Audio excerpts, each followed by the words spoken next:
Hi ஸ்டெப்பின்லேருந்து கிருத்திகாங்க. இன்றைக்கி நம்ம பார்க்கக்கூடிய கலெக்ஷன் கோட்டாவில் டிஷ்யூவில் எம்ப்ராய்டரி வந்த மாதிரி எடுத்துகிட்டு வந்திருக்கோம். ப்ரைஸ் ரேஞ்சு 1599ங்கிற ப்ரைஸ் ரேஞ்சுக்கு எடுத்துகிட்டு வந்திருக்கோம். ரொம்பவே அழகான பேஸ்டல் ஷேட்ஸ் கலர்ஸாக வந்திருக்கு. எப்படி இருக்குங்கிறது பார்க்கலாம். சாரீ பார்த்தீங்கன்னா பார்டரில் ஒரு சரி பார்டரும் and then throughout the sari ஒரு த்ரெட்டில் எம்ப்ராய்டரி ஒர்க் வந்திருக்கும்.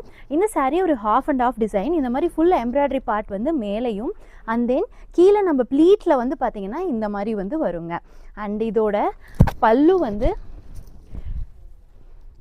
இந்த மாதிரி பிளெயினில் வந்து த்ரெட் லைன்ஸ் வந்த மாதிரியும் அந்த பல்லு மாதிரியே ப்ளவுஸ் வந்து வருங்க. இதில் கலர்ஸ் ஒன்று ஒன்றும் பியூட்டிஃபுல்லாக வந்திருக்கு. என்னென்ன கலர்ஸ் வந்திருக்குன்னு பார்க்கலாங்க. ஓகே.